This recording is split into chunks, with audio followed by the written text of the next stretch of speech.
Lionel Messi was born in 1987. Lamine Yamal was born in 2007, 20 years apart. The greatest player of his generation, and the boy anointed to inherit his throne. And on Sunday, they meet in a World Cup final. If both start, and both will, it becomes the first World Cup final in history with starting players separated by more than 20 years in age.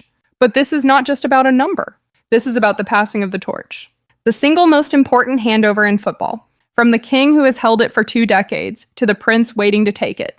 Here's the detail that makes it poetic. At this entire World Cup, only 2 players have completed 20 or more dribbles. Lionel Messi with 25. Lamine Yamal with 22. The 2 best dribblers in the tournament, the old master and the young genius, the same player, separated by 20 years. Welcome back to Kodus FC. This is Argentina versus Spain, the 2026 FIFA World Cup final, Sunday, July 19th, MetLife Stadium, New Jersey. The number 1 ranked team in the world against the number 2. The reigning world champions against the reigning European champions. 90 minutes or more decide everything. Let us break down the biggest match on earth.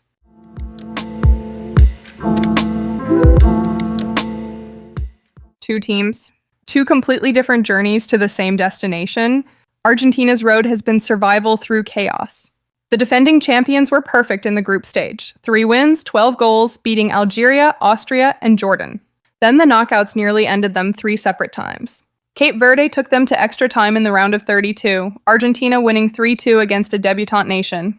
Egypt had them 2-0 down with 10 minutes left in the round of 16. Before Romero, Messi, and a 93rd minute Enzo Fernandez header completed the greatest comeback of the tournament. Switzerland pushed them to extra time in the quarterfinal. And in the semifinal against England, Argentina trailed to Anthony Gordon's goal before Messi, in the first match against England of his entire life, produced 2 assists to turn it around. Argentina 2, England 1. 7 wins from 7. But 4 of those came from behind her in extra time. This Argentina team does not dominate. It survives. It finds a way. It refuses to lose. Spain's road has been the opposite.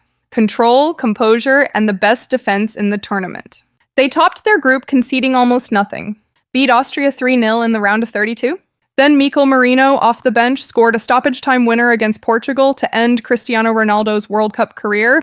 Then Merino again, off the bench again, scored the 88th minute winner against Belgium. Then in the semi-final, Spain did what many thought impossible. They beat France 2-0. They shut out the tournament's most dangerous attack.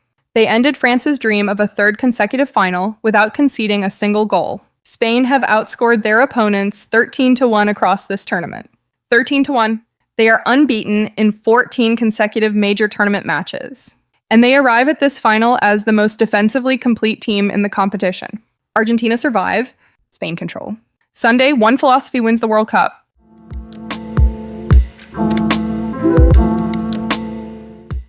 This final has more history on the line than any single match in recent memory. Let us go through it. Lionel Messi, 39 years old. 8 goals and 4 assists at this World Cup, leading the Golden Boot race. But the career numbers defy belief. 21 World Cup goals, the all-time record. 12 World Cup assists, the all-time record. The longest World Cup goal-scoring streak in history, 9 consecutive games.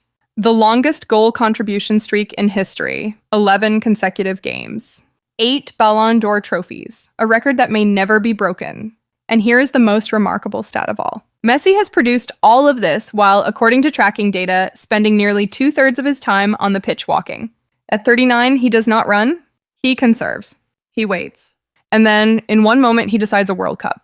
If Argentina win on Sunday, they become only the 3rd nation in history to win back-to-back World Cups, joining Italy in 1934 and 1938, and Brazil in 1958 and 1962. 64 years since any team last did it. And Messi becomes the first player in history to win the World Cup, then win it again at 39 years old. For Spain, Lamine Yamal, 19 years and 6 days old on final day. He will be the 3rd youngest player to ever appear in a World Cup final, behind only Pelé and Giuseppe Bergomi. He leads all teenagers in the last 60 years for shots, shots on target, and touches in the box at a World Cup. But there is a challenge. Yamal has not scored or assisted in the knockout stage of this tournament.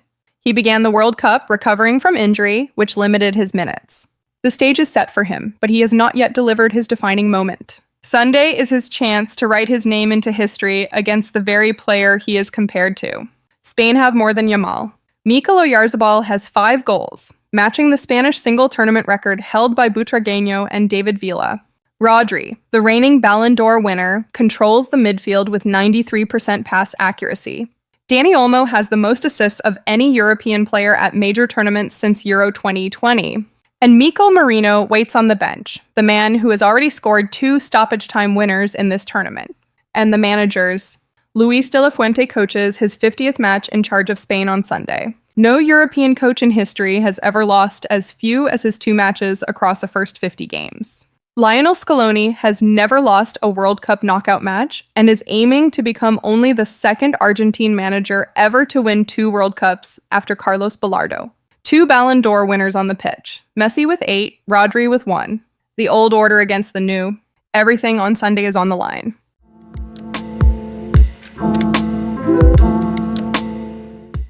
Tactically, this is a genuine clash of philosophies. Spain will dominate the ball. It is what they do. Rodri and Fabian Ruiz control the double pivot. Ruiz brought in to add balance and defensive steel alongside the Manchester City maestro. Pedri and Yamal provide the creativity. Oyarzabal leads the line. Spain will have 60, maybe 65% of possession. They will pass Argentina into submission and wait for the one opening. Argentina will let them. Because Argentina under Scaloni have learned that they do not need the ball. They need Messi to have the ball in the right moments. They defend deep, stay compact, absorb pressure, and then strike through Messi's genius, Julian Alvarez's movement, and the late runs of substitutes like Lautaro Martinez, who has come off the bench to score twice and assist once across the last 3 matches, twice creating the winning goal. The single most important tactical battle is the midfield. If Spain's Rodri controls the tempo unchallenged, Spain win. If Argentina's McAllister and Fernandez disrupt him and win the second balls, Argentina strike on the counter. Whoever wins the midfield wins the World Cup.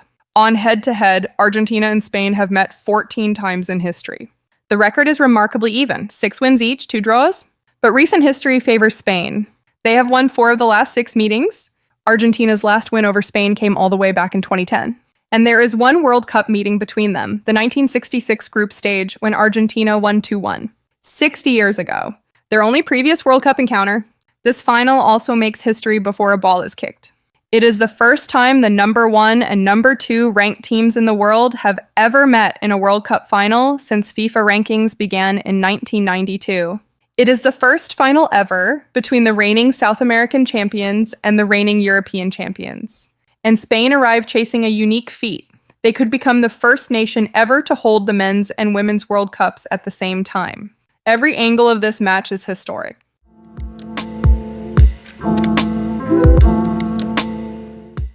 Argentina's greatest strength is the one thing that cannot be coached: the ability to win when they are not at their best. 4 times in this tournament they have been in danger. 4 times they have found a way. They have Messi, the greatest problem solver in football history, and they have a squad and a bench that delivers in the biggest moments. Lautaro from the bench, Enzo in stoppage time. This is a team forged in pressure.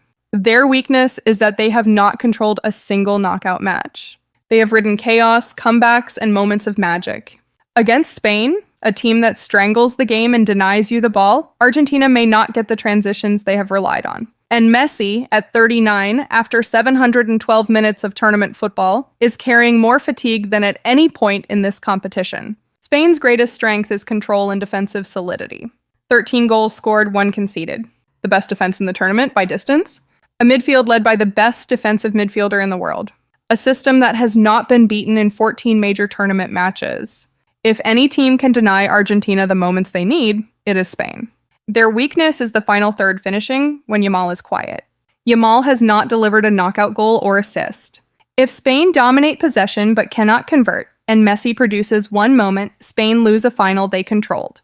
My prediction, and this is the hardest match of the entire tournament to call because both teams are genuinely worthy world champions.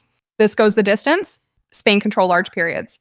Argentina defend, absorb, and wait. Messi produces one moment of magic, a goal, or an assist, because in the biggest matches across his entire career, he almost always does. Yamal has one great chance to answer. Whether he takes it defines his legacy. I predict Argentina win, 2-1, possibly in extra time, possibly on penalties. Messi lifts the World Cup for the second time. The torch does not pass on Sunday. The king holds it one final time. and Argentina join Italy and Brazil as the only nations to win back-to-back World Cups. But if Yamal delivers the moment he has been building toward his entire young life, Spain win, the torch passes, and football enters a new era in front of the whole world. One match, one trophy, the end of one story or the beginning of another.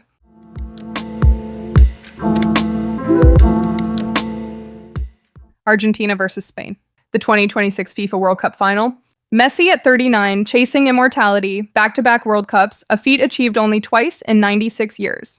Yamal at 19, chasing the throne, the chance to take the torch from the greatest player who ever lived in the biggest match on earth.